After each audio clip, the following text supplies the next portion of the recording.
So guys आज मैं आप लोगों के लिए एक ऐसी थ्योरी लाया हूँ जिसे जानकर आप भी सोच में पड़ जाओगे। बिकॉज मुझे बहुत से गन फैंस बोलते हैं कि गन यामाज़ाकी ब्लड लाइन शेयर करता है एंड इसीलिए वो इतना स्ट्रॉन्ग है और प्लॉट आर्मर जैसा कुछ भी नहीं है उसकी स्टोरी लाइन में। तो अगर मैं कहूँ आपसे कि ठीक इसका ऑपोजिट अपने डेनियल के साथ है तो क्या आप मानोगे? बिकॉज हम भी ये नहीं जानते हैं कि डेनियल का फादर कौन है। जैसे कि सब बोलते हैं कि प्री जनरेशन के टाइम गैब्रियल किम और हेड ऑफ यामाज़ाकी क्लैन के बीच 36 का आंकड़ा था and head of Yamazaki means Gun का फादर, जिसे कोई भी नहीं जानता। एंड ऑल्सो डेनियल का फादर कौन है ये भी मिस्ट्री है। तो हो सकता है कि डेनियल भी यामाज़ाकी क्लैन से कनेक्टेड हो और गन का फादर ही डेनियल का फादर हो। अब आप लोग बोलोगे कि ऐसा नहीं हो सकता, तो मैं आपको बता दूं कि ऐसा बिल्कुल हो सकता है, इसकी पॉसिबिलिटी है। बिकॉज डेनियल भी गन को अपने बड़े भाई की तरह ट्रीट करता है और दोनों ही अल्ट्रा इंस्टिंक्ट यूज कर सकते हैं। एंड एक और बात, डेनियल अपनी बिग बॉडी की वजह से यूआई यूज नहीं कर सकता, उसमें नेचुरली ये हिडन टैलेंट है। इवन को वो अपनी ओरिजिनल बॉडी में भी कई बार यूज करता हुआ दिखाई दिया है। और तो और उसके पास क्रेजी फॉर्म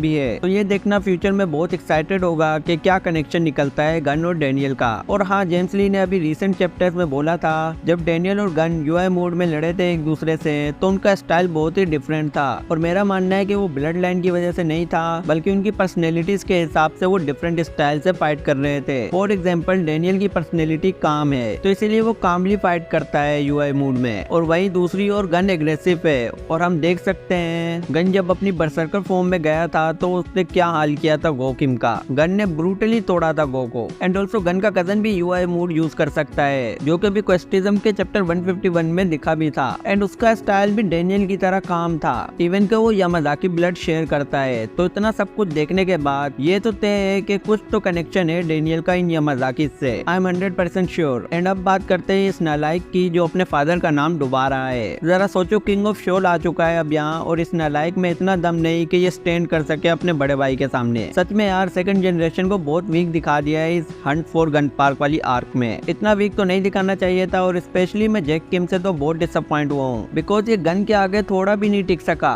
गन अभी शुरू ही हुआ था और ये अनकॉन्शियस हो गया। लोल, राइटर को सबसे मसला है सिर्फ गन को छोड़कर। अब देखना ये है कि क्या हमें इस आर्क में जैक किम का कोई मेजर रोल देखने को मिलेगा या फिर नहीं, क्योंकि इस आर्क में गीटे किम आ चुका है। तो मुझे यकीन है कि हमें इस आर्क में जैक किम पर ज्यादा फोकस देखने को मिलेगा। एंड इनके फर्स्ट एनकाउंटर में ही जैक को अपनी औकात पता चल जाएगी कि बिग डील का लीडर कितना पानी में है। और सोचने वाली बात यह है कि जैक बिल्कुल अपने फादर पर गया है, और ये बात सभी प्री जनरेशन के फाइटर्स बोलते हैं जैक को देखकर कि वो उन्हें गैब्रियल किम की याद दिलाता है। अब पता नहीं कि इसका बड़ा भाई इतना हरामी लसन कैसे निकल गया और इतना ब्रूटल कैसे है वो। और वैसे भी हमें ऑफिशियली इस बात की कंफर्मेशन नहीं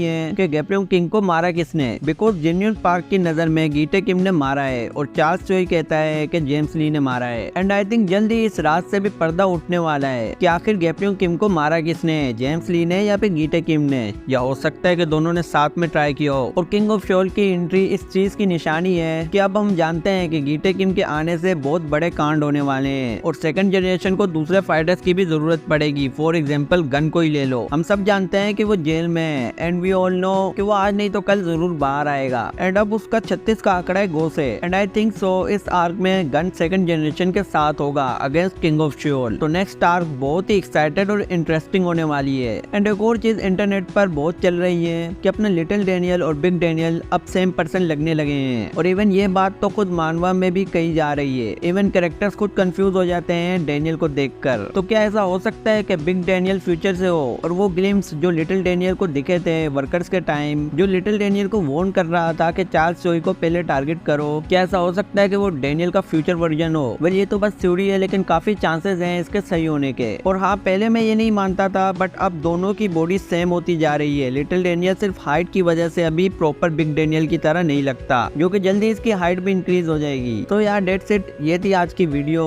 आप बताओ आपको क्या लगता है नेक्स्ट आर्क को लेकर, और जो भी पॉसिबिलिटीज मैंने बताई है आपको, क्या आप उससे सहमत हो? और अगर डिसएग्री भी करते हो तो भी कमेंट सेक्शन में अपनी राय देना मत भूलना। आज की वीडियो पसंद आई है तो लाइक करो, चैनल को सब्सक्राइब करो। मिलते हैं नेक्स्ट वीडियो में। Till then, good bye.